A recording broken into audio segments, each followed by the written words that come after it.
Good stuff. Good stuff. All right. Welcome to the Beach Brothers Show. The Beach Brothers Show, where we discuss Virginia politics and Virginia business. Welcome to the Beach Brothers Show, Virginia business and politics. It's time to get beachy. Conrad is our political analyst and master chess instructor. So contact Conrad to appear on our show. Jose Cruz is our bilingual beach bully, our bilingual business bully. Contact him to feature your business on our show. I'm Seko Varner. I have consulting, entertainment, and credit repair services. I produce the Beach Brothers Show. We want to give a salute to Tally and Twine. It's time for you to have a high quality watch made in Virginia, made in Portsmouth, Virginia, from Tally and Twine. We want to say thanks to Southern Volkswagen Greenbrier for their great level of sponsorship. If you need a new car, you don't need to go far. Southern Volkswagen Greenbrier. And ladies, if you want your brows to say, wow, check out IamLitaWee.com. Microblading by IamLitaWee.com. I'm Seko Varner. I do credit fixes, tax resolutions. I lend private money to real estate investors, and we do debt consolidations. If you need any of these services, contact me as provided. And now it's time to get beachy on the Beach Brothers Show. All right, so let's get beachy. Now, one of the things that I'm really becoming more and more concerned about is engagement. You know, we just had our POTUS, presidential election, and now people are falling back and relaxing and not paying attention. But this is really the time, particularly in Virginia. In Virginia, we vote every year, not every 4 years, every year. So if you're one of the Virginians who has traditionally not voted the year after the presidential election, I implore you, I encourage you, I'll even support you in becoming a lot more informed of the policies that are being discussed that will influence and impact your life. It's time to become more and more involved, engaged, and aware, because these policies impact your life here in Virginia. So that's my message for today, and I'm sticking with it. Well, it's a good message. We always want to be engaged in the community too. I myself am quite fond of getting in and doing some of the grunt work. And of course, I would like to thank all of you for watching the Beach Brothers Show tonight. I'm Conrad Chesvenner. And if you're looking for important takes on local politics, if you want to run for office with good progressive ideas, I'll be around to help. So hit up Conrad Chesvenner for Virginia Beach, and look forward to good politics and good progressive ideas going forward using this vehicle and others. And I really feel good about tonight's show. Okay, good. Well, speaking of tonight's show, who's the guest that we have in the back room, the green room, the waiting room? He's just waiting. He's getting ready to come out now. Who is this person? Tonight's guest is one of Virginia's great activists. He happens to be a Spartan, so behold the green and gold of Norfolk State. He's a Wait. Did you just stunt with the Spartan shield on me? I had to. I volunteered athletics there. Behold the green and gold. Behold the mold. I'm a Hamptonian. Oh man. So are we about to have another Battle of the Bay? Battle of the Bay. What do you say? Hey, look, my son and my daughter are both Spartans, so I'm a Hamptonian and a Spartan dad. And actually, Norfolk State University hired me to run one of their programs about a decade ago. So I love the Spartans. Love to Norfolk State. Big love to Norfolk State and all the Spartans. Oh yeah. Not only is our guest. Go ahead. He happens to also be a Cavalier. He's a UVA alum. He's a Harvard Kennedy School alum. He's a Richmond Spider and also an alum of the Sorensen Institute. In 2020, allegedly the greatest and most resilient class yet He ran for a Virginia delegate in 2019 in Virginia's 62nd district, and he only fell behind by 83 votes as a first-time candidate. He's founded Commonwealth Equal, an organization tasked with fighting racism and discrimination. He happens to be a proud social justice warrior, the designation in a time when we want to be fighting for that. He's a diversity practitioner. He's a progressive Democrat who frowns on those making politics a career and establishing themselves above the people. He's Tavorise Marks. And Mr. Marks, thank you for coming on the Beach Brothers Show. Thank you all for having me, Conrad, my brother from another mother. I really appreciate you guys having me on tonight. And yes, I'm sir. excited about a dynamic and probably entertaining dialogue with you all. Oh, let's get cracking. Can I crack first? Well, I actually hear cracking. Yeah. But all yes, right, crack so first. I'm going to mute. Okay, no, the cracking's not me. It must be something Spartanish. Okay, so here's the question, brother. Conrad just stated that you did not win the seat that you were running for by 83 votes, not 8,300 votes, not 830 votes, 83 votes. That must be just mind-numbing. I'm going to tell you, it was heartbreaking, is what it was. Yeah, I tell people all the time when I talk about my run for the Virginia House of Delegates in 2019, I lost in the Democratic primary for the House District 62nd. And again, I lost by 83 votes. And I always say I probably would have took that loss a lot better had it been by 1,000 or 2,000 votes, because it's like, okay, cool, I lost, great. But when you're so close, me personally, I spent a lot of time, probably the month after that, replaying and thinking in my head, like, how many more doors should I have knocked on? What area should I concentrated more attention to, or how could I better, fundraise, get additional flyers to get inside those extra 84 or 85 mailboxes? And you sit back and you critically think and you analyze every single thing. And almost to the point that you just, almost go insane. And I just had to step back and say, you know what, Tavares, you did a great job. Myself and my team, we sat back and we actually looked at, the data, what we went wrong at, what we could have done better at. And in the end, we actually ended up feeling good about it, because we won in the areas we really wanted to win in. We won the most Democratic precincts. We won the most minority populated city. So all those things was very important to me. And you always got to find that silver lining. And that's what I had to look for after such a close loss.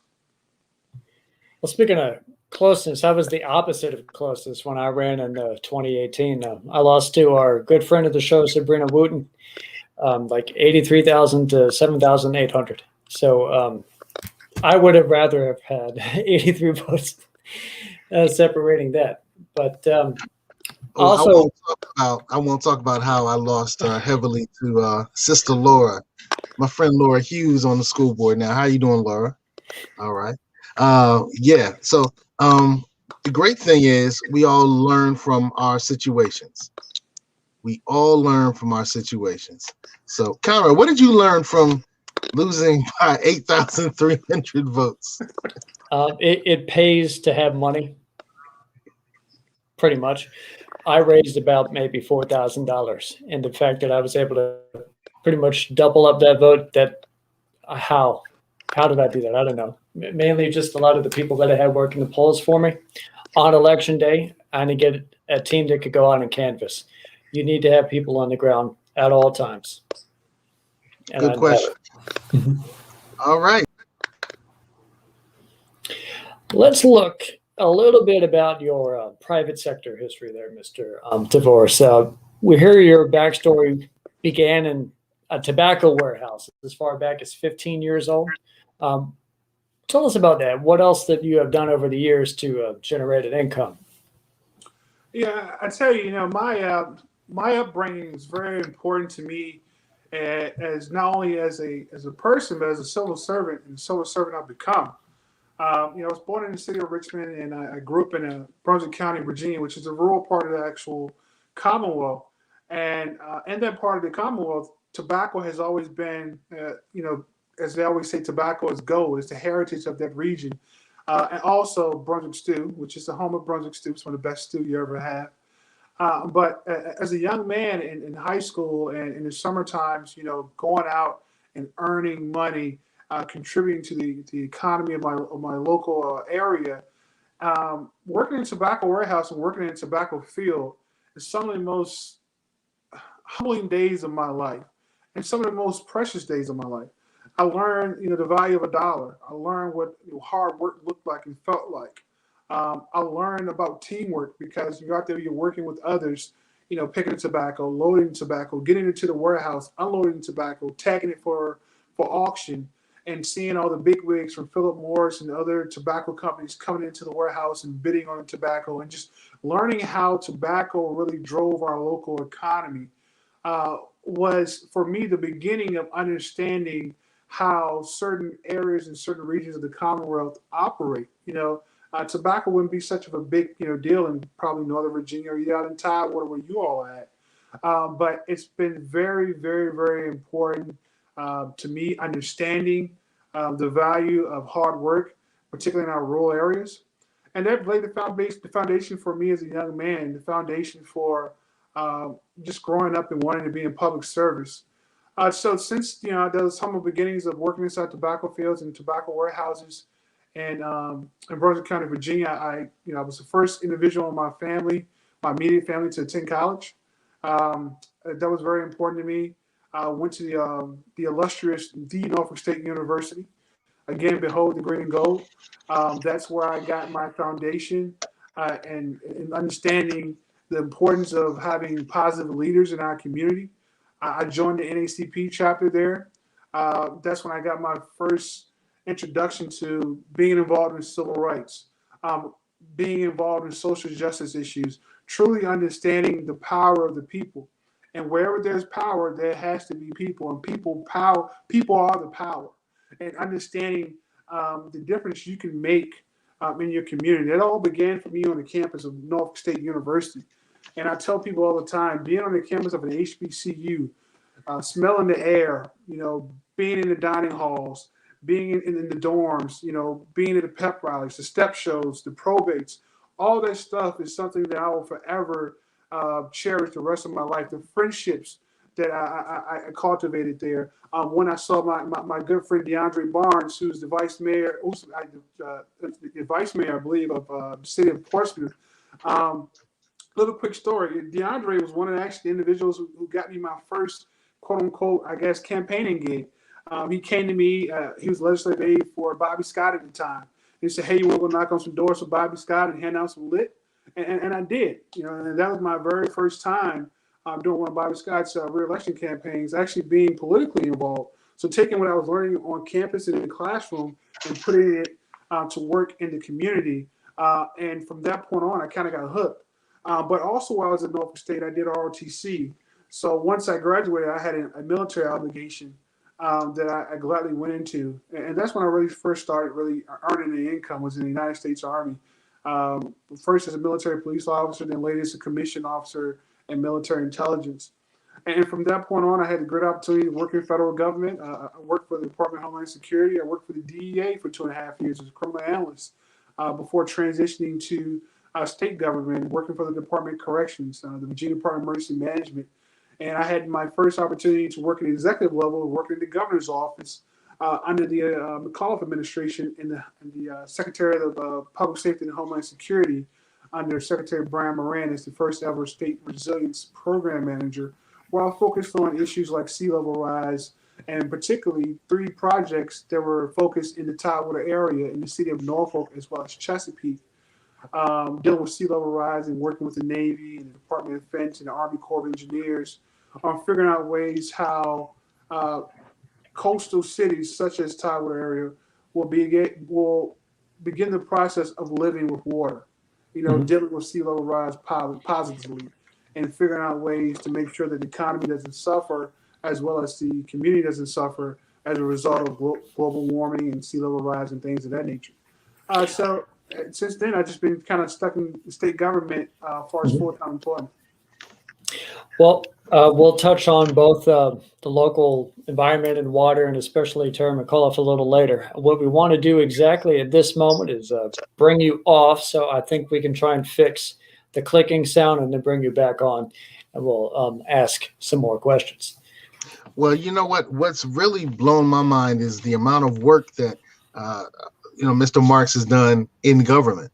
Mm-hmm. He's done a lot of stuff. I'm impressed. I'm really impressed. One of the things, though, and he's still going. One of the things, though, I do want to kind of impress upon people is you don't have to have such an illustrious pedigree or background or resume to serve our government, to serve our federal, our state, or our city government. You know, I was sharing with Mr. Marks earlier that when I ran for the city council, I won't talk about that situation. When I ran for the school board, how many people came up and said, well, how are you qualified to be on the school board? And I had to share with them what the qualifications are. And, it doesn't mean you don't have to have a master's. You don't have to have a college degree. You don't have to go on to college. You don't have to have a bachelor's or associate degree. The deal is you graduate from high school. You don't have a prison record, and some other things that, pretty much keep your nose clean. And so everybody who's listening, everybody who's in America, primarily, except for those who may have served time in jail, can serve in our government and help to fix and improve and support American citizens. And I think that's important. I would point out, I would like to get on the show one day, Michaela Wilkes, who's going to run for Congress in Maryland. She has been in prison before. It is possible to come back out. Yeah. And then serve the community. So, yeah. Right. As a politician, a public servant. So, Brother Marks, I'm impressed with your background, man. You've done Norfolk State very well. They're probably just sitting there smiling. So salute to the Spartans. And UVA and Sorensen and the like. I will touch on a little bit from your working in business since so young. What would you say are the things that you have noticed around business and in your community and society that lead you to wanting to fighting specifically for social justice? That's a great question, Conrad. I'll probably begin with just something as simple as having a livable wage. Understanding that, the current minimum wage is not enough for families to live off of. It's not enough for one to survive off of. And I look at how, my humble beginnings of working in tobacco field and tobacco warehouse, how that little bit of money I had at that time, which was like the minimum wage at the time was like $4 or something, I believe it was. And I was actually getting paid a little bit more than that. And I thought I was rich, man, but I was a young kid with no bills, no children, no family to take care of. And as I became an adult, and I was very fortunate enough that I had a college degree and I was working, as an Army soldier and as an Army officer and working in the federal government, I can honestly say that, outside of the short period of times in which I was unemployed, I never had to deal with making a minimum wage. But I had a lot of family members who were working, minimum wage and working 2 and 3 jobs to survive. So that's one of the biggest things that have been like the biggest concern of mine is, we in this country have not really been working, been earning a livable wage, and it's unfair. Particularly when you look at some of the private sector companies that make millions and $billions a year. You have CEOs and presidents making $2 and $3 million bonuses, while you have your lower level employees struggling, working one job and leaving your company to go work a second job just to keep the lights on or to keep food on the table, and those things like that inspired me to really get out here and fight, for just social justice issues, for human rights issues. I mean, making a minimum wage and being able to take care of your family, that's a human rights issue. And it really shouldn't even be an issue. It should be something that we, as the richest country in this entire world, should be doing. And we know that it's feasible. We know that we can do it. But for so very long, those who have been in power, those who have come, in my opinion, from privilege, because a lot of our politicians for so very long, they come from families that didn't have to struggle, that didn't have to worry about earning a minimum wage. They have trust funds. They went to some of the best schools. They're attorneys, they're doctors, they're lawyers, and unfortunately, for the average citizen, particularly in the Commonwealth, that's just not the case. Let me unmute myself here. So you realize that there are things that should be done societally before you even think about the concept of politics. But then when you want to apply it to politics, that leads you to becoming a progressive, you would say, within the Democratic Party. How did you come around that? And the term progressive, and particularly within the Democratic Party, has more and more begun to baffle me because, I've always been a Democrat for the most part when I, started to begin to understand what politics was. And I'll be honest, I come from a conservative family. Some of my elders in my family are Republicans. Mm-hmm. And they're basically Republicans for two reasons: because of, and their right to religion, and understanding that, hey, they may not agree with things like same-sex marriage. But for me, I was totally different as, one of the younger whippersnappers in the family, and saying that, why is it that a group of people should be able to tell another group of people what they can and cannot do, and who they can marry and who they can love and can't love? What difference is that from some of the Jim Crow laws that we had to endure here in America? What difference is that from any other type of oppression? Mm-hmm. So I look at that, and then I think about the term progressive in the Democratic Party. And I don't think it's progressive to want people to earn $15 an hour. I don't think it's progressive to want families to be earning, $2,000 a month during this pandemic. I don't think it's progressive to have, paid sick leave. I don't think it's progressive to be having, paid maternal and paternal leave. These things shouldn't be progressive.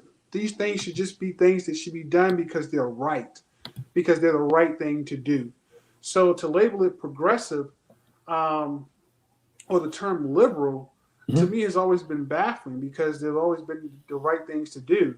And when you look at the other side and you see the term conservative, let's be real. And this is, this is not to party bash or anything like that. But if we look at the last 3 or 4 presidents, the conservatives have not been so conservative.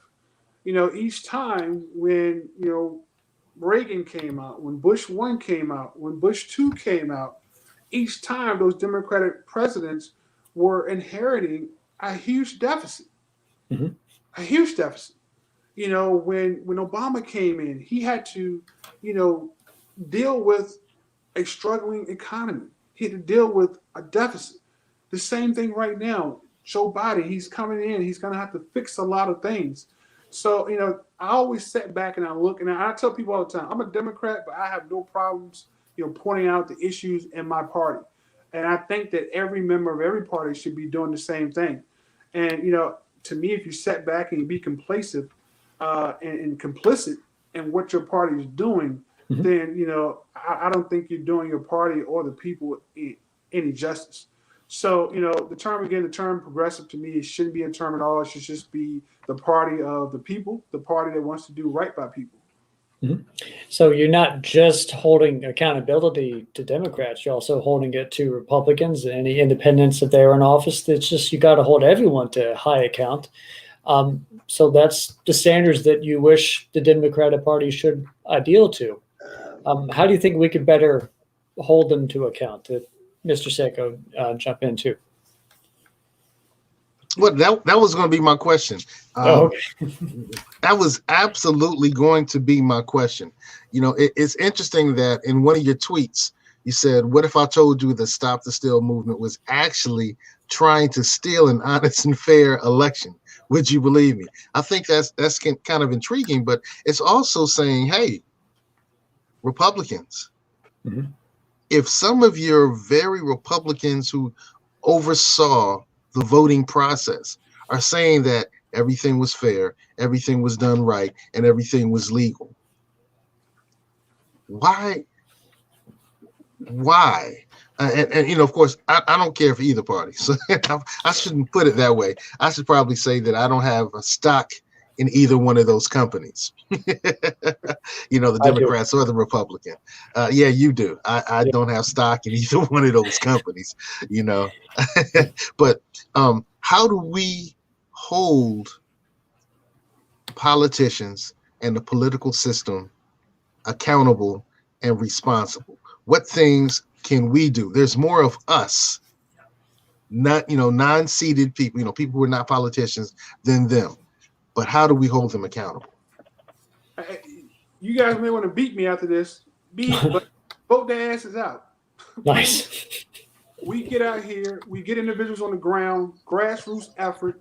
We get people registered to vote. We help those who lost their right to vote get it back, get them to the ballot box, and you vote their hindparts out. Plain and simple. Because even within the Democratic Party, we have had those who came in on the coattails of young people, progressives, those who want to see things change. They campaign on things like, I'm progressive. I'm going to come in with a progressive agenda. I'm going to do this. I'm going to do that. And then they get there and, well, that's not how the game is played. We have to compromise. We have to do this. We have to do that. And that's even more apparent in these past two sessions. And I'm very vocal on Facebook and other social media platforms. I've seen it. Help me understand that we have a fully Democratic legislature. I'm talking about the governor's office. I'm talking about the lieutenant governor's office. I'm talking about the AG's office. I'm talking about both chambers of government. And you mean to tell me we can't push through the progressive ideas that we've been fighting for pre-2017 when this blue wave came in? Please help me understand that. But you still want us to sit back and continue to knock doors for you. You want us to still sit back and continue to believe that that day is coming. That, we're going to get this done this year, or we're going to table it this year. We're going to table it, we'll come back to it again next session. What the hell's wrong with this session? You guys control every single aspect of this government. We should still be sitting back waiting on whether we're going to legalize marijuana, how we're going to do it, we're going to do it right. We should still be sitting back having a discussion on whether $15 an hour is going to be feasible here in the Commonwealth of Virginia. We should be having that discussion. We should still be, lobbying and having a discussion on ensuring that individuals who have had a blemish on their criminal record, can have it expunged automatically for certain crimes. Why are we still fighting and having these conversations? Because the game is played. Why did the Democrats just prevent the ending of qualified immunity in Virginia? There you go. Prime example, and I have been, even when we had the special session, when it got killed there, it got killed in the House, and we had some courageous delegates who said, you know what, we're going to bring this back to the floor and mix it over to the Senate. And we had a handful of these Democratic senators, longtime senators, and I believe I made a post about it, that those who shot it down collectively had close to over 100 years collectively together being in public office, shooting down the opportunity to end qualified immunity for police officers. Even right here, right now in Chesterfield County, people don't really understand the ramifications of continuing to allow police officers to have qualified immunity. Prime example, we have a gentleman here in Chesterfield County that was hit by a police officer in his cruiser. This gentleman is now confined to a wheelchair. Chesterfield County has not compensated this individual, who also happens to be a homeless individual here in our county. Has not compensated him. He did an interview on our local news network. He said no one has even come by his tent to check on him. He has a lawyer. He has retained counsel. They have also recognized that getting compensation, that getting the right thing done will be hard for that gentleman because police officers have qualified immunity. This is not just about families who've been devastated by murders at the hands of police officers, losing a loved one at the hand of police officers. Ramifications of having qualified immunity for law enforcement officers has far more reaching ramifications than just the taking of a black life at the hands of police officers. There's other aspects of it as well that these individuals are shielded.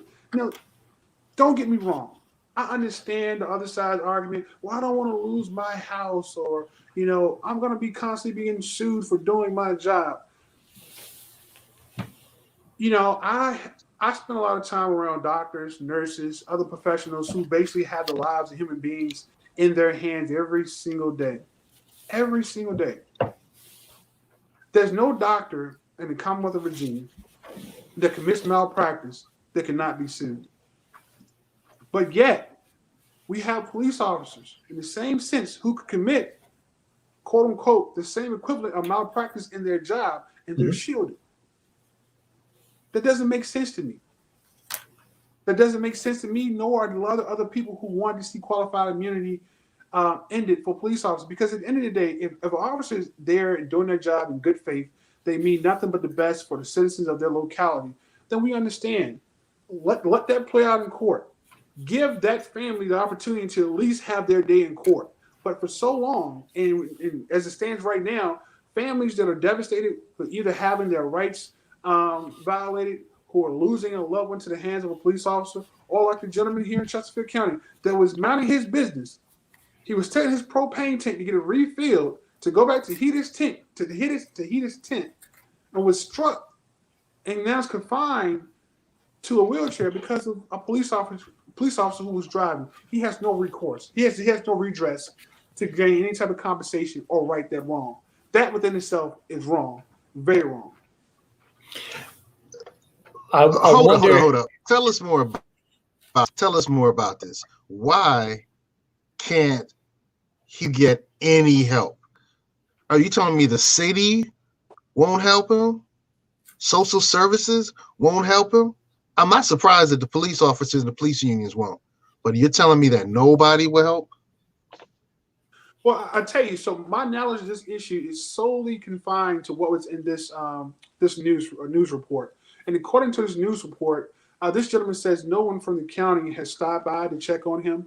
After I actually posted it on my Facebook page, I saw some of my community members reach out to other community members about getting this gentleman some type of help, i.e. social services helps or some help from our local nonprofits. But far as the county coming in and stepping in and say, hey, sir, we know this happened to you. We got it on tape. We saw you were not in the wrong. It was our fault. Let us fix this. That has not helped. That has not happened. Why that has not happened, I don't know. I'm not privy to the information. All I'm privy to is what I see and what I hear in this news release, that this gentleman is hurting. This gentleman was minding his own business when he was struck by a police officer who may not have been doing anything wrong, may have been distracted, because we know officers have a lot going on inside those cars. That's understandable. But this gentleman being confined to a wheelchair, this gentleman should not, and he had 177 staples, broken pelvis, some other issues that he's going to have to live with for the rest of his life. And he's living out in the elements in a tent. And you mean to tell me that we can't get this gentleman some help? That, one of the most affluent counties in Virginia has not stepped up and said, sir, let us fix this. Sir, how can we help you? Sir, you know what? We can avoid litigation altogether. Let's just go ahead and take care of this. But the fact that on top of that, police officers have qualified immunity, this gentleman might not even get a day in court. So what are your fellow Democrats doing to help this man? By not passing qualified immunity, not a damn thing. Not a damn thing. Because if they really cared about citizens like him, if they really cared about Black lives and Black Lives Matter, if they learned anything from the civil unrest and the protests that have swept across this country this past summer, they should have learned that, you know what, things have been done wrong a very long time. It's time we have a mechanism to hold law enforcement officers accountable. Every law enforcement officer is not a bad person. I will say that at the highest level, on the tallest building, from the highest point. Every police officer is not a bad person. I have police officers in my family. I have friends who are police officers. I have great respect for law enforcement officers. I was a law enforcement officer at one point in time in my life. I was a public safety officer at one point in time in my life. So I understand the job. I understand the stresses of the job.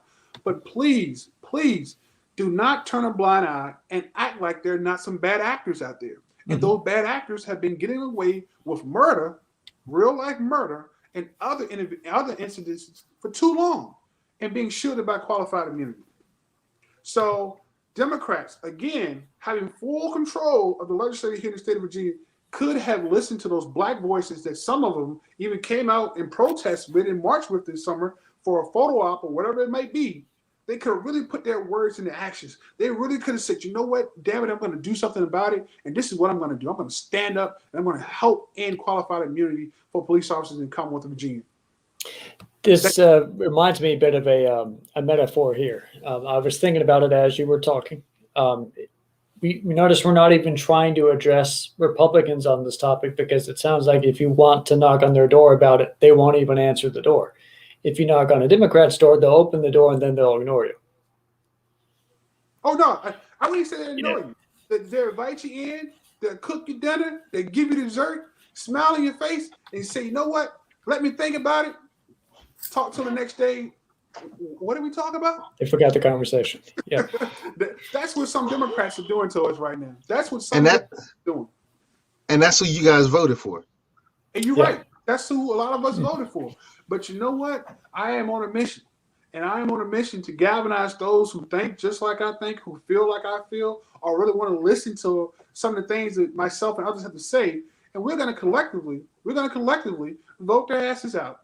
We're going to collectively get individuals in those seats who want to stand up for the average citizen, who want to stand up for that gentleman who's living in a tent right now, who just got hit by a police officer, who's receiving no type of redress, who's going to stand up for that mother who's working 2 and 3 jobs, who can't get a living wage, who can't get paid sick leave, who may be pregnant right now and cannot count on having maternal or paternal leave once they deliver. We actually need people who are going to stand up for them in those political seats. We actually need those individuals, those real, true life Democrats who want to be Democrats, who don't want to toe the line, don't want to try to appease their Republican friends every now and then. We want those individuals who ain't afraid to stand up, kick in the damn door, leave the status quo behind, and stand up for Virginians. We voted for you. We got you the seats. We got you the House. We got you the Senate. We got you the Lieutenant Governor's office. We got you the Governor's office. We got you the Attorney General's office. Then, damn it, we need a return on our investment. Mm-hmm. And so here's the deal. My parents used to say stuff to me like, you know, we brought you in this world, we can take you out. Yep. You just said, we put you in those seats, we can take you out. What I think and what I would love to see more of spreading is teaching the citizenry, I said it wrong, the citizenry, how to deal with them fools between elections, because it's not just the vote. Our power is so much bigger than just the vote.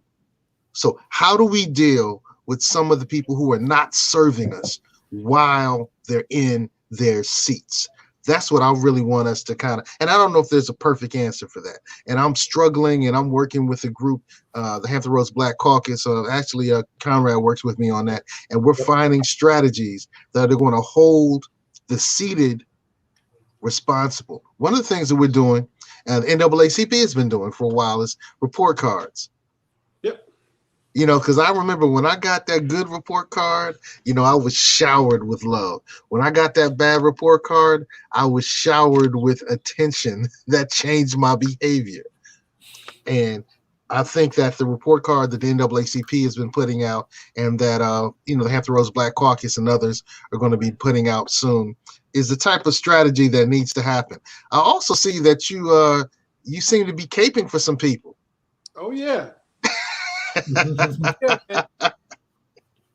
Tell me about why you support Sean Perryman so much. Man, look, let me tell you about my brother Sean Perryman, man. Sean is currently, I think he actually stepped down, but he was the most recent president of the Fairfax County NAACP, which is the largest NAACP branch in the Commonwealth of Virginia. And, you know, I've known Sean for a few years now by way of the NAACP. And I tell you, from day one, when I first spoke to this brother, I was impressed. Sean, when he actually, matter of fact, when he decided to run, he gave me a call and we talked. And he said, "Hey, Tavorise, I'm thinking about running for lieutenant governor." And I said, "Really, man?" I said, "Look, tell me no more. What can I do to help?" And I also talked to him because I was surprised, because Sean has never been a political type person. You know, he's never really talked a lot about politics. He's been very focused on social justice issues, civil rights issues, and being a voice in the community. And I was so glad when he decided to take his activism to another level and run for public office, particularly the lieutenant governor's position, and having the foresight to want to change the position. And when I say change the position, but utilize the platform position to do more good, greater good. And that's not to say that Lieutenant Governor Justin Fairfax has not done a great job. I think Lieutenant Governor Justin Fairfax has done a wonderful job as Lieutenant Governor. A lot of people don't know that's a part-time position, but you see how active he was. You would think it was actually a full-time position. And I know that Sean's going to be just as active. And the reason why I threw my support behind him, because I know Sean as a person. I know Sean is not going to give into political favors. I know Sean would never put politics over people. I know Sean will fight for that single mother, for that single father. He will fight for that blue collar family. I know that he will fight for what is right. I know it's in his heart. I've had this conversation with him. I've seen it in his eyes. And I know he would never turn his back on his community or those individuals who vote for him, even those individuals who don't vote for him. Sean's that type of person who can bring opposing sides to the table and find a happy medium, but making sure that the majority as well as the minority are not ignored. And that's why I've thrown all my support and everything I can do to help and to ensure that Sean Perriman is our next lieutenant governor of the Commonwealth. And when he's elected, he'll be the youngest lieutenant governor ever in history of the Commonwealth of Virginia. I think that's also important too, because if we look at our legislature, not just at the state level, but even the federal level, we have to get to the point where we're incorporating term limits, and when we see individuals who have been politicians for 20, 30, and some even 40 years, and they're, in their 70s and their 80s, at some point in time, we have to step back and assess, do we need to govern the same way we governed 20 years ago today? Yeah. Are these individuals still really in tune or have a pulse on the community as they should? Do they really know what it's like to really have to make a tough decision of whether I'm going to pay the light bill today or whether I'm going to go out and get a loaf of bread and a pack of bologna to put on the table to feed my kids? My answer is no, because with power, and that's what it all comes down to, the power of these political positions and them not wanting to relinquish that power. Power can also become corrupting. I don't care who you are. Power can become corrupting. And whether you're Democrat or whether you're Republican, some of our elected officials have become corrupt to some point over time, whether that's corruption leads into criminal corruption or just moral corruption. I would say it's a lot more moral corruption, particularly on the Democratic side, for some Democratic legislators who just no longer listen to the community or no longer have a pulse on the community and no longer truly understand the plight of those other Democrats who vote for them year in and year out. So to answer your question, I know Sean's going to be that lieutenant governor who's going to stand up for the little person, and I'm going to support him until I can't support him anymore. And I don't plan on not supporting him because I see him as our next lieutenant governor, and I'm going to do everything in my power to make sure that happens. Speaking of standing up and doing some of the good community work, can you tell us a little bit how you started and what you're doing with Commonwealth Equality? Commonwealth Equal. So yes, Equal, yeah. Commonwealth Equal is actually a nonprofit I began actually this past summer, and I'm gonna tell you, like, the real reason why I began Commonwealth Equal. Most people have known me for, I've been a 14-year member of the NACP, and most people know me from being in the NACP and being one of our local leaders in the NACP. But for me, being a young progressive, I don't like a lot of bureaucracy, and don't tell me something can't get done or it has to be voted on 100 single times when people are suffering. So I took my platform and my influence, and I put it into what is now Commonwealth Equal, and growing that to be a new age social justice and civil rights organization that people can really come to and count on having some type of voice. A group, an organization that they can believe in, that's going to push those issues that are important to them, who's going to be there for them during those times of need when they're going through a crisis like a police death or losing a loved one at the hands of a police officer, or being, unjustly sentenced or any type of other societal ill that we've been suffering through, they need to have a place they can come to that, is not going to give them the runaround, that's not going to have them call, 50 other people before you get any type of help, or only be told that, hey, we can't help you, or have you looked into this or looked into that. And I kind of got really tired of that, sometimes having that runaround with the NAACP and dealing with the bureaucracy that sometimes comes with our local and state, our local branches, as well as our state conference. So that's the real reason why I decided to stand up Commonwealth Equal. And I had a lot of people who kind of, pushed me, say, hey, Tavorise, you really need to start your own nonprofit and focus on the social justice issues and civil rights issues and address them in a new era, a new way. The NAACP has been around 112 years. Things have changed over those 112 years. Are we continuing to, I should say, is the organization continuing to adapt to the new ways of addressing social issues, civil rights issues? And I want to be able to have an organization to where we can get those great minds together and really figure out ways to really truly be effective in addressing these issues in a more modern type way. I definitely want to see if we'll be able to help you grow that in the near future and beyond. I also want to touch back a little bit on the previous topic of Mr. Sean Perryman. I've donated money to him this go around. He's been a guest on the Beach Brothers show twice. I've also donated money to former delegate Jennifer Carroll Ford and current Senator Jennifer McClellan. These are progressive candidates that I like, that I want to see achieve high office in Virginia. But then again, we have some individuals like Terry McAuliffe. He's been governor before. He's assuredly quite well off. He's poised to, when you look at it, easily run away with this primary the way it looks right now. And here we are, the party that is vaulting to the front, saying that we support diversity. We are led by Black women, and we have two greatly qualified Black women running for governor as Democrats, Princess Planning running on her own ticket. And then there's Terry again. How should we deal with all that? I'm going to give you my opinion on this Terry McAuliffe issue. And full disclaimer, as I said earlier, that when my first opportunity of working inside the executive level, the executive office here in the Commonwealth was under the McAuliffe administration. Terry McAuliffe, do not get it wrong. Terry McAuliffe did a lot of great things for the Commonwealth.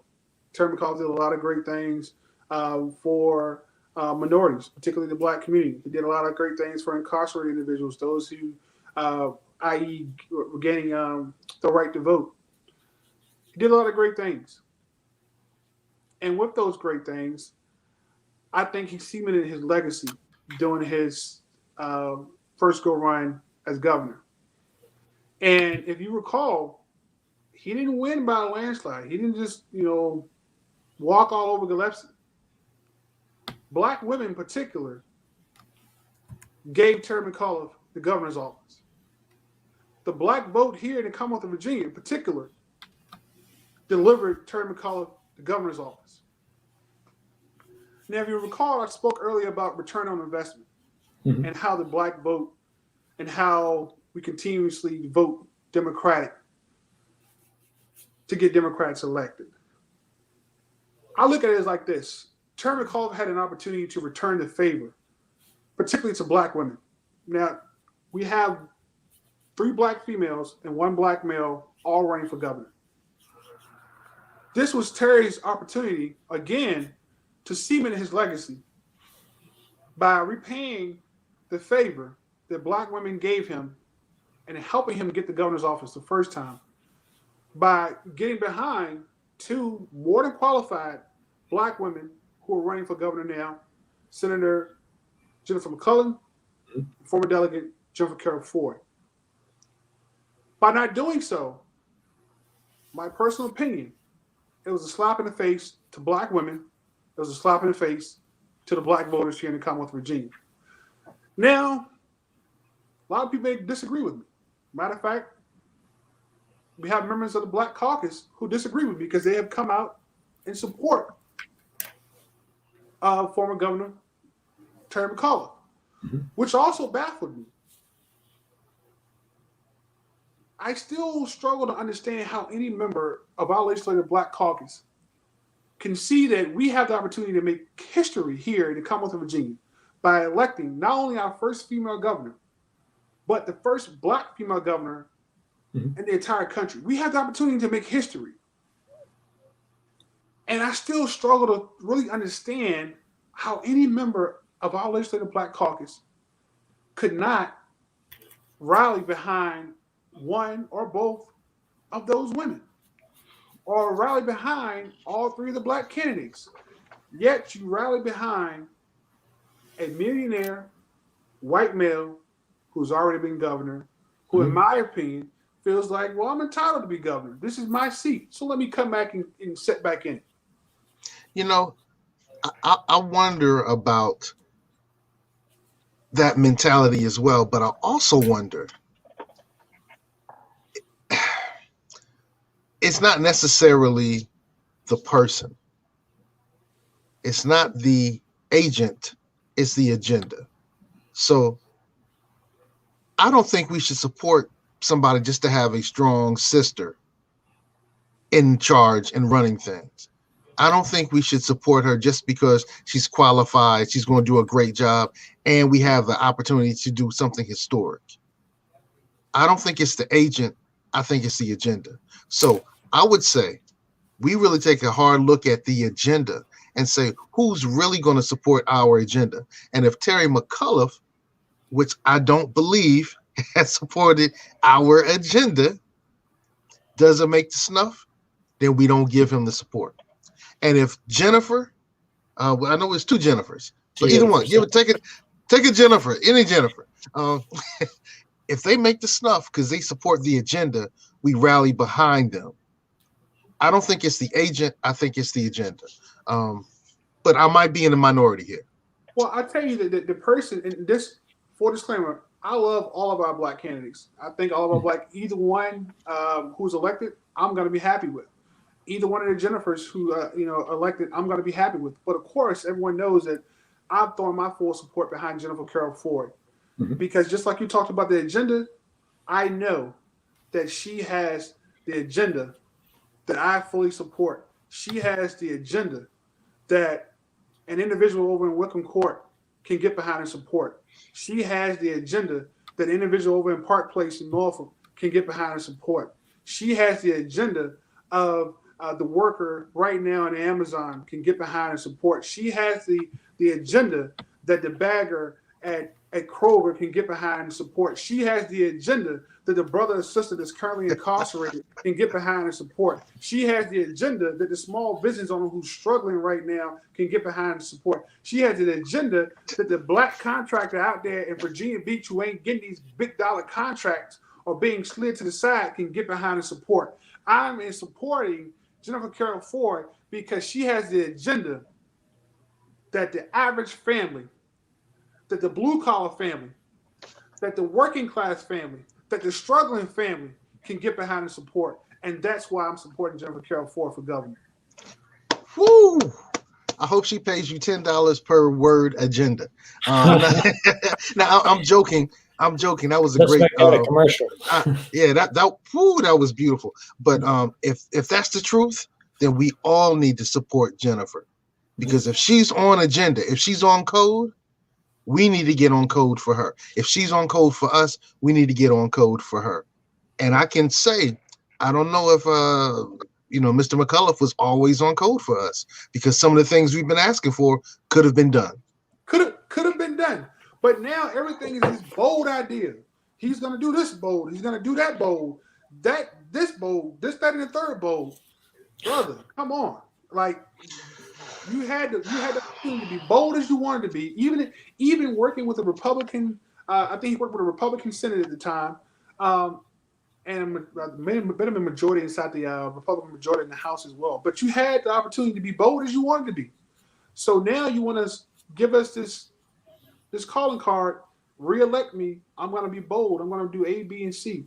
And to me, that's just it doesn't pass the snuff test. You got to remember, Jennifer can also be bold.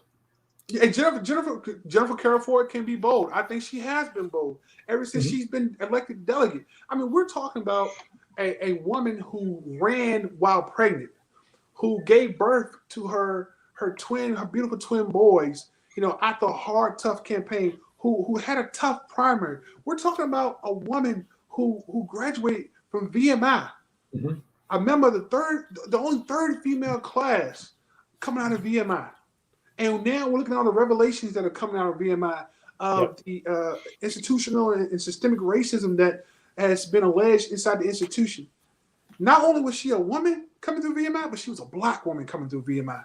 We're talking about a woman who comes from the city of Petersburg, who beat the odds, who went to law school, who became an attorney, and not just some high dollar attorney, working for this large law firm. No, you know what she did? She went and became a public defender to defend those who don't have high dollar money. And if that wasn't enough, she became a foster parent to take care of kids who come from broken homes or who are searching for a stable home to be in. Her entire life has spoke who she is. Her entire career has spoke who she is. She stepped down from a seat as a delegate that she probably could have held for however long to say, you know what, I'm all in to become governor. I'm not going to stay here and keep this seat cozy, and if I don't become governor, I still got something to fall back on to maintain my political power. No, she put all her damn chips on the table, and you say, you know what, it's go time, because I'm dedicated to this. I'm dedicated to the people of Virginia, and I'm dedicated to becoming your next governor. That's the type of person she is. Don't listen to lip service. Look at actions. Look at a person's resume. Look at a person's life story. That's what's important to me. And I totally relate to who she is, who she has become, and what she stands for. And that's why I'm supporting her. So I guess has the right agenda. She has the right agenda, brother. The right agenda. And you mentioned that she's a former public defender. So you think that she might be probably one of the best bets that we could have attacking and reforming drug laws, policing in Greater Virginia. And we could touch on how those are the things you think need help the quickest. And she could be there right on the money. I tell you what, Conrad, when Jennifer Carroll Ford is elected, and if she has Sean Perriman as her lieutenant governor, and we still have a Democratic Attorney General's office, and the Democrats still maintain control of the House and the Senate, man, I'm going to tell you, Virginia is truly going to move forward. Virginia is truly going to correct the wrongs, the ills of this country. Virginia is going to be the catalyst and the blueprint of what America should look like. And I'm telling you, that will happen with Jennifer Carroll Ford in her 4 years. And particularly if she gets everything that Ralph Northam has had, a Democratic legislator, and man, we have to get her there. And we have to also focus on voting those Democrats out, those Democrats by name, getting them out and putting Democrats in those seats who really want to do what's right by Virginians, who really want to do what's right by the blue-collar worker, who really want to do what's right by the single mom, the single dad, the struggling family, who really wants to do what's right by our incarcerated citizens. Jennifer Carroll Ford is that person. She is that person. Her life tells the story of the type of governor she will be. Her career tells the story of the type of governor she will be. She would not be a corporate pawn for anyone. She would not give in to political favors. She would never, ever put politics over people. And you know what? If everyone else takes the time to get to know who Jennifer is, I'm telling you, it's a slam dunk. It's a slam dunk. Because you also got to look at as well, and I'm going to bring this up really fast. She was the face of the ERA. She really pushed hard to get the ERA over the top. And I find it disappointing. Drove all around the state. Yeah. I find it very disappointing that some of the bigger names in the ERA and part of the ERA movement haven't come out from the jump behind her. Have not been with her from the day she announced her campaign. All those individuals should have been behind her. Because you're surprised about that? No, not really. I'm not. I can't be surprised about I that. was trying to make it for good TV, but I got to be honest, I'm not surprised. Well, here's the deal, man. Whenever we, people of African descent, step out and fight for what's right, and we help out another group, they don't look out for us. Well, you know what, Seko, I'll also say that, that's not just from other groups. I see it even within our groups. I talked about the Legislative Black Caucus earlier and how some of those members have stepped out, in support of Terry McCall right out the gate, opposed to really sitting back and saying, you know what, we got 3-4 of our own who are running for governor.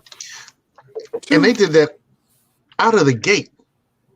They didn't even vet them, then say, let me see who's going to be the best person. They didn't say, we're going to find out who has the best agenda. They didn't find out who was going to be the best on code. They just... and the crazy part about it, I think back to when I ran in 2019, how I was lobbying and reaching out to elected Democrats and saying, hey, can I get your support? Can I get an endorsement? Oh, we don't endorse in primaries. We don't endorse in primaries, and we only support the person with the most money who wins. Yeah. Those are your Democrats. Okay.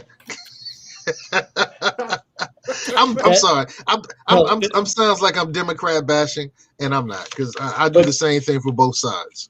That's why it's good that she's also been endorsed by the Virginia Justice Democrats, because their main thing is that they want to remove the corrupting influence of money in politics. She's been endorsed the unions. The people who matter. The people who matter. Look at her endorsement. Look at who her donors are. She's not a millionaire. She don't have other millionaires throwing $1 million at her campaign. Look at who her donors are. Look who's endorsing her. Look who's giving to her. That's important too. We really got to start educating ourselves on these candidates and doing research, because money plays a big part in politics. It's a known fact. It plays a huge part in politics. But when we really sit down, we look at the actual candidate, we research the candidate, we really can tell who's for us, and we don't have to be surprised in the end, like, oh wow, I voted for that guy. He didn't do A, he didn't do B, he didn't do C. Well, did his life story tell you he would do that? He would do that? Hey, we just put two not prosecutors. We just put the two people, our president and vice president, both had the same job. I can't think of it. What was their job as a lawyer? They were a Attorney General. Kamala Harris was Attorney General of California, yeah. But before that, they were both. They were DAs. Biden wasn't, but he was the public defender, I think, in the 70s before he became a senator. But we could just acknowledge that they both had their influence over the police state as we now know it. Okay, so we can easily say they both put people in jail and didn't do anything when those people were put in jail wrongly. Right. Okay. I would agree to that. And, by the way, would you agree, Mr. Marks? What's that? That both our president and our current vice president both put people in jail that didn't belong in jail and didn't do things to get them out of jail once they realized that they shouldn't belong in jail. I think that's a valid argument, but I would rebut against particularly Kamala Harris. I think that, the research I've done and the stories I've read as far as her career, that she was somewhat progressive as an attorney general. And at the end of the day, you can only enforce the laws that are on the books. And when you have mandatory minimums and things like that, it's only but so much deviation you can do from what the laws are on the books. So I will give a little on that, and I'll take a little. But I think for the most part, you're right on that. Okay. I would also point out that is definitely a sound argument, because many make it, but then again, you also do have CAs like Stephanie Morales and Portsmouth, who steps away sometimes. Some discretion could be used for productive reasons. Yes. Hey, salute to Stephanie Morales, man. Salute to that queen. Good stuff. We had our own progressive CA here for a short period of time in Chesterfield County by the name of Scott Miles. And I'm going to tell you that, Scott Miles came into a screaming conservative county like Chesterfield County, wanting to do the right thing.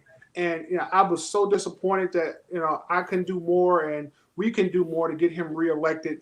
After having finished out the previous term of his predecessor, but I pray to God that man becomes a judge one day, because I know that he would do a great job, particularly interpreting the law and making sure that his determinations are fair and equal across the board. So yeah, I would love to see Stephanie Morales as a judge one day. I would love to see Scott Miles as a judge one day. Stephanie is also a fellow Spartan, beholding green and gold, and she's only doing what we were bred to do, and that's change the world. Norfolk State grooms leaders. You hear that? Norfolk State grooms leaders. Hey, tell them about 5 years on the bus. I agree. Norfolk State grows leaders. Hampton University grows judges. So we need leaders and we need judges. We need doctors. Hampton University grows doctors. Scientists. Hampton University cures cancer with proton therapy. We need it all. We need it all. I give you that, man. Hey, man, I've asked a lot of questions that ended up taking up a lot of time. Well, one question that I want to ask you before in other words, I'm going to do it again. This took a lot of bravery. It took a lot of fortitude to post this picture and this situation on your timeline. Okay. What needs to be done in these types of situations? Man, first and foremost, as I said on my timeline, I have zero tolerance for those who hurt women and children, which is, one of the reasons why, I'll be honest with you, I struggle with the elimination of the death penalty. I agree for eliminating it, but, those who really hurt women and children and the elderly, I think that it's not a harsh enough punishment for those individuals. But particularly for that situation, I looked at it from a few different lenses. I looked at it as a lens of, first and foremost, obviously the racial aspect. We have a large white man and obviously a black female. And from what I already understand, he was upset because she wouldn't bow to him. That was problem number one for me that really upsetted me. And the mentality that this gentleman has. And also it speaks to, just because someone's inside an interracial relationship, or they say, hey, I have black children, or my wife or my girlfriend or my husband or my boyfriend is black or white, that doesn't mean a damn thing. It means nothing to me. Because this is a prime example of an interracial relationship, to where there had some type of racial undertone, because he wouldn't have told a blonde-haired, blue-eyed Barbie to bow to me. I highly doubt that. But to add on, there has not been enough noise surrounding this situation. Not like Ray West. Look at this woman. And sometimes, I struggle with, I wanted to post a picture of her bruised and battered, but just like Mamie Till took the fortitude to have an open casket for her son, Emmett Till, because the world needs to see the ugliness of racism. The world needs to see the ugliness of domestic violence as well. And what this woman went through is wrong. But the fact that, one, I feel like the NFL has not stepped up and been vocal about it enough. Two, I'm starting to hear chatters of, oh, well, he went through a manic episode, or he's bipolar, he's suffering. And for so long, throughout history, whenever, in my opinion, I'm just going to say, whenever a white man is the subject of something as heinous as this, they always look for the excuses. They always look for, let's find a way to soften his image or justify what happened. We want that soft, or we want that understanding. And again, I totally do not condone domestic violence against women and children. But I remember when an incident, you guys recall, remember Ray Rice? Yep. And that horrific incident on the elevator, mm-hmm. when he knocked his fiance unconscious, it hurt me, man. I really wanted to go wherever he was and lay hands on that brother. Just like I wanted to lay hands on this gentleman. No, my emotions and my passion was no different. But I saw the different reaction in the media and how Ray Rice was treated and how this gentleman is being treated. It's not the same. It's not. And if we're going to address domestic violence in the NFL or across the board, damn it, we need to address it the same way with the same energy, no matter if the person's black, white, brown, green, or Chinese, or any other color. You may notice that they kept talking about Ray Rice, and they kept talking about Ray Rice. They have already stopped talking about Mr. Reeler. Man, they talked about Ray Rice even the years afterwards, you know, and even after him and his, I think she's his wife now, reconciled. You know, I mean, this man never played another down in the NFL. And rightfully so. Rightfully so. I want to see that same energy applied to this case as well, if not more. But the fact that the NFL has been so quiet about it, the fact that the media itself has been so quiet about it, I think it's, again, an injustice to not only the black community, but an injustice to women. It's also, it screams to me white privilege. It screams white privilege to me and how the inequities and media plays out right before our eyes. Well, I also want to say, good brother, in that post, you said, if you were a victim of domestic violence, you have a friend in me. And I think those who are suffering through those situations need to know that there are friends out there. You provided your email address, your telephone number. You said reach out with a safe word. Brother, I want to commend you on that.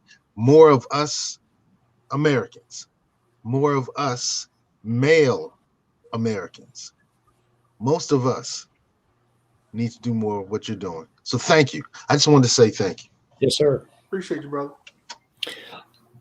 Before we get ready to close out tonight, there's a couple more questions I wanted to ask, and one that was especially important to you. We briefly touched on judges and who might make good judges, but you may note the state of Virginia has a way of selecting judges that might be improved upon, and I want you to take us down that road. Yeah, and I'll try to get to this quickly. I actually made a post about this yesterday. That South Carolina and Virginia are the only two states that do legislative appointments for their judges.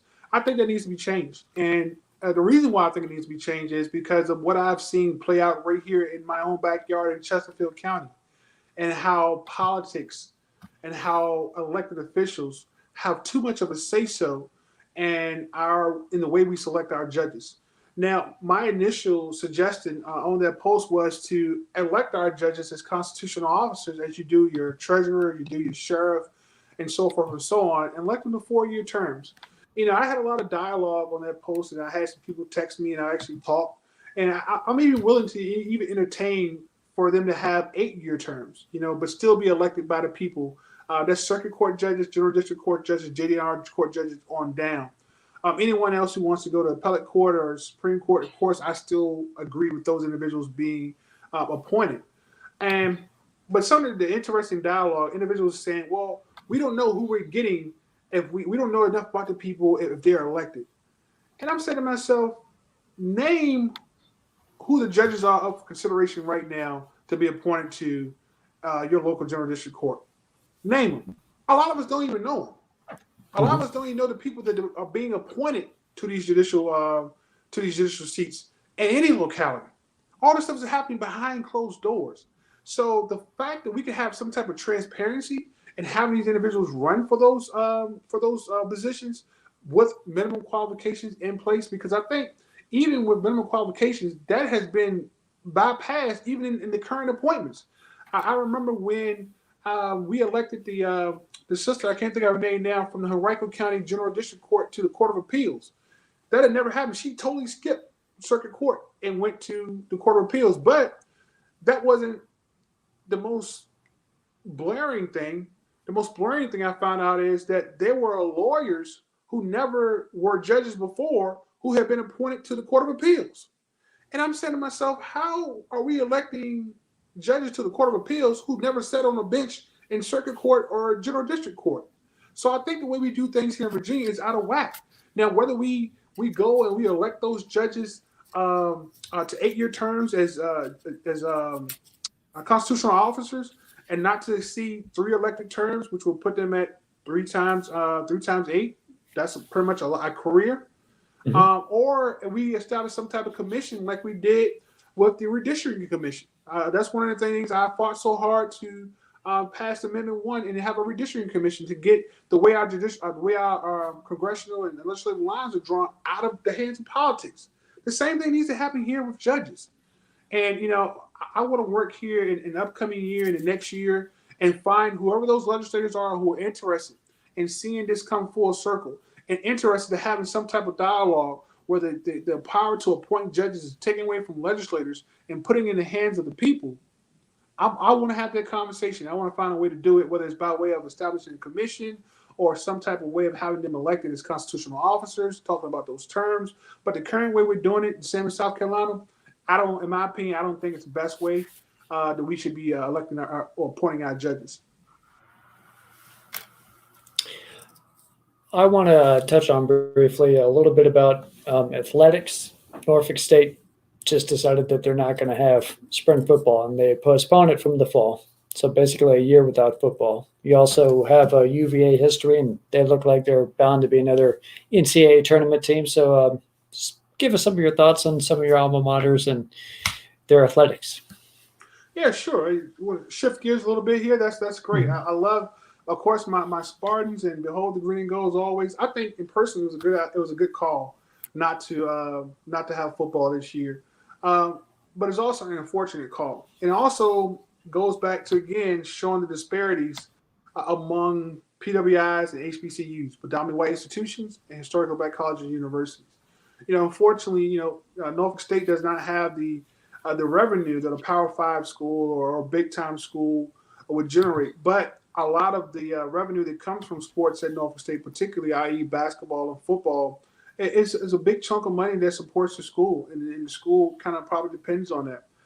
So I know it was not an easy decision, but I think it was the best decision, particularly not only for our players and fans as well as students and alumni, but I think it was fiscally the smart thing to do as well, because what would have been the return on that investment of paying for our players to go to these different other playing sites and, putting out the money, everything that comes with, putting together a football season without recouping the revenue of having packed stands or having the revenue that's generated that comes with, having football games. Your Alabamas, your Auburns, even your UVAs, they can absorb their costs. And speaking of UVA, I'm still defending NCAA champions. Sure. That's always good to say. I think Gonzaga is ranked number 1 now, but UVA has beat them pretty good too. Yeah, UVA has a rich history. I remember a few years back when we won the NCAA baseball title championship. Yep. My family and I went there to the basketball arena and participated in the celebration. UVA is a special place. I love the campus. I love the town of Charlottesville. I love being a graduate of UVA. I love being a graduate of Norfolk State.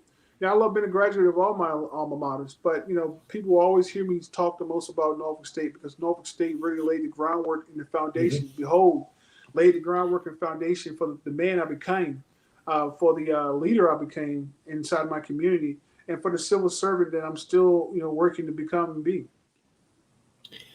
Let's wrap up by giving us the last closing comments for yourself and what you want to do and what you would like viewers tonight to help you out with. How should we also join you and help out?